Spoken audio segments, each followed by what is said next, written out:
Okay, hi guys, Claudia Boleyn here. It's Christmas Day today. I'm actually isolating because I've got COVID and a chest infection. You can probably hear it. And that's why I look the way I look today. So I'm actually on Twitter at the moment. Christmas was always going to be a weird one this year because obviously of what's happening in Gaza. And I'm a Christian, quite a new Christian, but the idea that this place where Jesus was born, right, as a refugee child, is being attacked.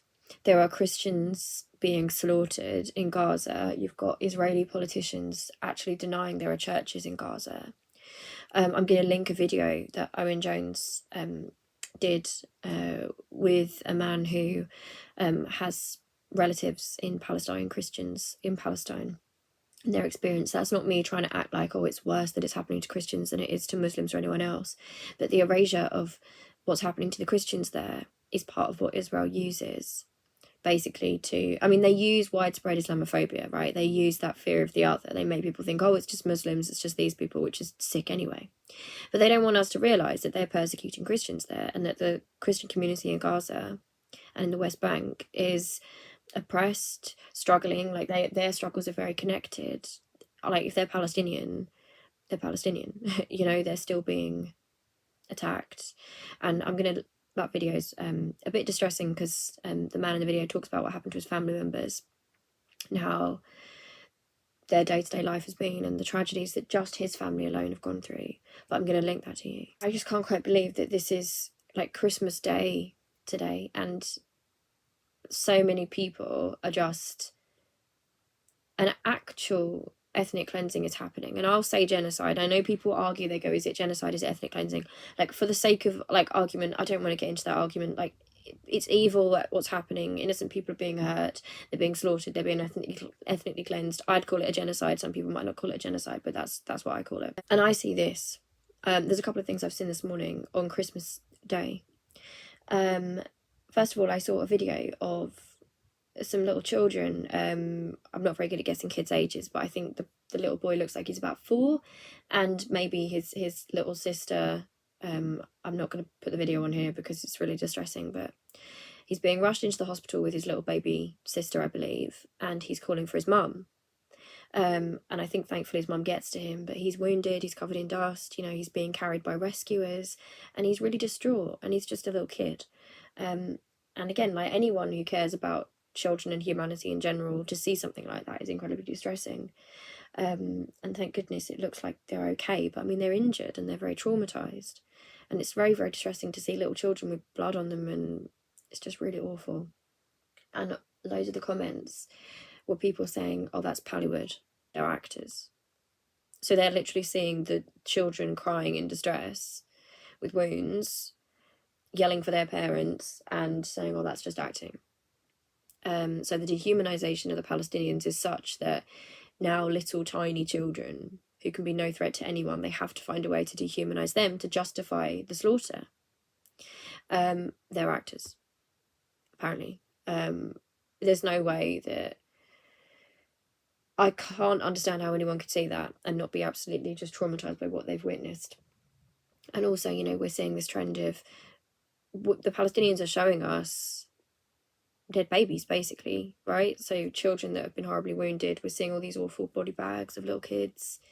It's very hard to avoid that when you're online and you see what's going on. And the response to that is dolls, apparently. Apparently those babies are just dolls. So it's the full dehumanisation even of children, and that's what lets you know that this is ethnic cleansing and this is a genocide, because there would be no need to dehumanise those children, right? Israel is obviously lying about its motives, and its supporters, the Zionists, are obviously lying about their motives, because they wouldn't be dehumanising the children, would they? It wouldn't make sense. They wouldn't be deliberately denying them fuel, water, like hurting civilians. There's so much I could say, but this is what I saw and I wanted to talk about. So this is from Eve Barlow, and I don't know much about this woman, but every time I see her posting, I know she's a Zionist, and every time I see her posting, it's the most ridiculous, like, brainless, narcissistic, just thing I can possibly imagine, always. So she's posted from Tel Aviv today. Tel Aviv, 6 a.m, runners on the beach, waves lapping. Yaffa lit up in the distance, Zionism on crack, thanks for being you, Israel. And she's posting a picture of herself, a video of herself. She's in a hotel. It looks like a nice hotel overlooking the beach. She's flown out to Israel. I think she's Scottish. I'm not sure. I don't know much about her. She's got all her hair, tousled and everything, and she's basically a video of someone on holiday, right? It's a video of somebody in a nice hotel in a nice environment. And she's talking about how unless you're Jewish, you can't understand like how that feels, the safety. Why would you fly to a war zone? Because you want to be safe. And the sickness of that being that you fly to a hotel, a safe hotel where you're overlooking the beach. Meanwhile, so close to you right now, little children are being tortured and killed through no fault of their own by the government of this place that you've come to. And you have the audacity, like these people have the nerve and the evil in them to act like they've had to flee somewhere but because they're being persecuted. That's not me saying that people aren't persecuted for anti-Semitism, of course they are. But come on now, like this is not if you see what's going on in Gaza, people are, when they're able to get videos out, they're digging their children out of the rubble. There isn't enough food. We're seeing like the food rations like getting raided by desperate families because children are starving and dying. Like in the run up to Christmas, even like innocent people are being bombarded. People are being taken out by snipers and left on the road. Their bodies are being left without respect in the elements or run over by bulldozers. Just innocent people there. There's something very, very sick about then, and it is like that sort of abuse dynamic Darvo thing, right? It's the reversing victim and offender. So it doesn't make any logical sense, of course. You're not fleeing, like acting like, oh, I've gone to a war zone. No, you've gone to a place where that government is massacring people because it makes you feel special and powerful. That's what you've done. Right? And people will just dress it up as in, oh, I have to feel safe here.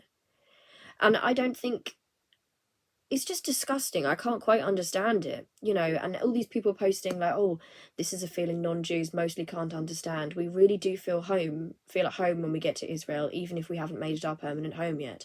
This is the lived experience of so many Jews visiting Israel. And it's not that Jewish people shouldn't feel at home on the land there. Jewish people have been on that land for a long time. But Israel, the state, wasn't created until 1948 during the Nakba.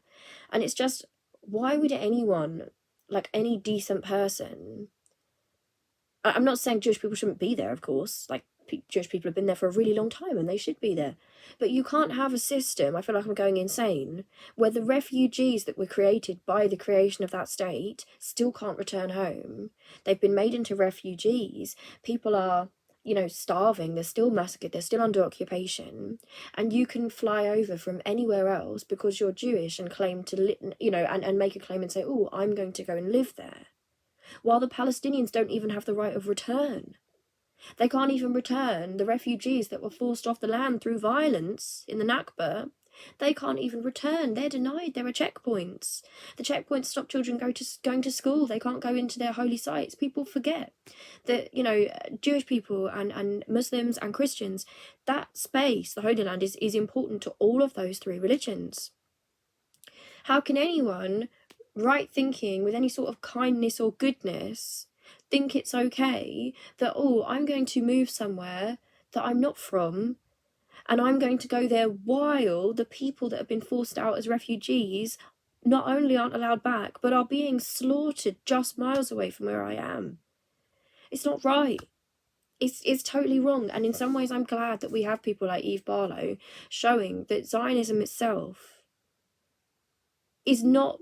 There's this move, and I'm not like, people say this much better than I do, especially with me not being very well right now, but this move to make Zionism and being Jewish the same, right? That's part of the project, because they want to make it so if you criticize Zionism, they'll say, oh, you just hate Jewish people. Well, no, No, like, there's nothing wrong with Jewish people being there on that land. There's nothing wrong with Jewish people living anywhere. Like, people should be able to live wherever they want in the world. But you can't displace the population. You can't exile them and make them into refugees and slaughter them, put them into occupation. Like, surely, right? I feel like everyone's lost their senses when it comes to this. And it took me a really long time to even be like, oh, I'm anti-Zionist, because there's me, like, so many people are saying, oh, they try to make you think that being anti-Zionist is the same as being anti-Semitic, when it's the actual opposite. It's the complete opposite. I just think that I'm glad that it makes me really angry to see this, that someone, a grown adult, can post that. Like, just in terms of how poor taste that is, when children are being slaughtered and are still under the rubble right now. And talking about how, oh, we come to this war zone. You're not in a war zone. Like, you're not in a war zone. Like, I'm sorry to say it. Like, to even be able to post from this hotel on the beach, smiling and, oh, look at this beautiful place I've come to, while the people in Gaza are literally burying through the rubble to try and find their children. Something is so wrong in these people's minds. And I feel like in the new year as well, we've got to, I'm certainly going to, before, I've desperately been trying to think, oh, they try and paint being anti-Zionist, the idea that there should be an ethno-state where the Palestinian people don't have equal rights and they're so mistreated and they're not allowed to return. The idea that that's being presented as anti-Semitic, I just feel so angry. And I feel like I'm glad the Zionists are so open, because we can see some of the evil things they're saying and they're doing, and the way that they do not see Palestinians as human beings.